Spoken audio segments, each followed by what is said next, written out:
आज मैं हरियाणा के अपने उन भाइयों बहनों से बातचीत कर रहा हूं जिनकी आयु 60 वर्ष पार और अभी हो सकता है आप लोग 65-70 के भी न हुए हो, और इसलिए मैं ये मान के चलता हूं कि आप सब मेरे सब साथी हैं, हम साथी हैं। मैंने माना है कि पूरे हरियाणा की जनता 2,87,00,000 लोग, लगभग 72 लाख परिवार, ये सब मेरा परिवार है और इस नाते से आप मेरे परिवार के साथी हैं, मेरे भाई बहन हैं। कुछ वर्ष पहले हरियाणा के अंदर ऐसे व्यक्तियों के लिए जिनकी आयु 60 वर्ष से ऊपर हो जाती है, उनको एक सम्मान निधि के नाते भी योजना शुरू की थी और वो योजना शायद 100 रुपए के आसपास से शुरू हुई थी। 2014 में हम लोगों ने सरकार संभाली तो उस समय ये पेंशन 1,000 रुपया मासिक थी। अगला जो 2023 का महीना शुरू होने वाला है, उस समय ये हमारी जो पेंशन है, जो सम्मान निधि है, ये 2,750 रुपए हो जाएगी।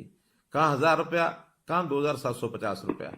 अब इस नाते से हम अपने प्रदेश के लगभग 18.5 लाख बुजुर्गों को ये हर महीने राशि पहुंचाते हैं। 460 करोड़ रुपए से ऊपर ये राशि हर महीने पहुंचती है। अब दो ही कंडीशन है किसी भी बुजुर्ग की वो पेंशन शुरू हो, या तो व्यक्ति 60 वर्ष का हो गया है, और या फिर जो 60 वर्ष का हुआ है वो दोनों पति पत्नी की आय ये 2 लाख रुपए से कम होनी चाहिए। हमें लगा 2 लाख रुपया ये कम है, तो इस अगले महीने से हमने इस आय को भी बढ़ा करके 2 से 3 लाख रुपया कर दिया है। जिस महीने में 60 वर्ष का व्यक्ति हो जाए, उसको तुरंत अगले महीने से अपने आप पेंशन शुरू हो जाए। मात्र एक कागज पर आपको साइन करना होगा। एक ही महीने के अंदर अंदर वो सहमति पत्र के साइन भी हम कराते हैं, और उसके बाद उन लोगों से जो सहमति पत्र देते हैं, अपने आप ही पेंशन है ये जाना शुरू हो जाता है।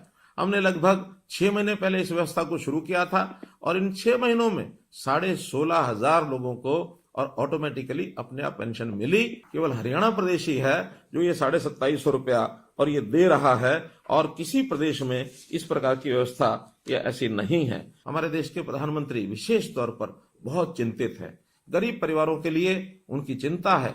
इस नाते से उन्होंने हर गरीब परिवार के लिए 5 लाख रुपए तक का ये जो स्वास्थ्य बीमा है ये लागू कराया है आयुष्मान भारत के नाते। हमने उसमें अपनी एक योजना बनाई, चिरायु योजना, ताकि 1,80,000 रुपए तक की आय के जो परिवार हैं उन सबको इसका लाभ मिले, और इसमें 29 लाख से भी ज्यादा परिवार इसमें कवर हो रहे हैं। इस वर्ष के बजट में हमने इस आय को बढ़ा करके 3 लाख रुपया प्रति परिवार ये आय रख करके, और थोड़े से पैसे लेकर, थोड़े पैसे यानी 125 रुपया महीना अर्थात 1,500 रुपया साल, इतना पैसा लेकर के भी उनकी जो स्वास्थ्य बीमा योजना उनको भी इसको ऑफर किया है, ताकि वो इसको ले सके और परिवार के इस खर्च को बचा सके।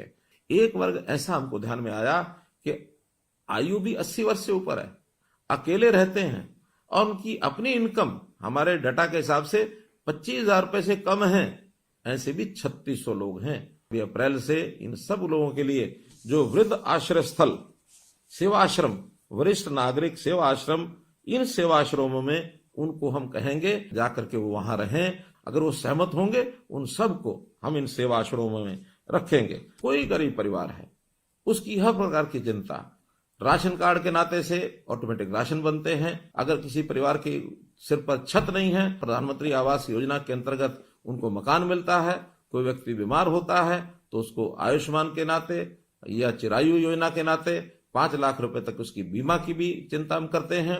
उनके बच्चों की पढ़ाई की भी हम चिंता करते हैं, और तो और कोई व्यक्ति आगे चल करके भी बीमार न हो, उसका स्वास्थ्य जांच जरूर हो, इसके लिए भी निरोगी योजना बनाई गई है।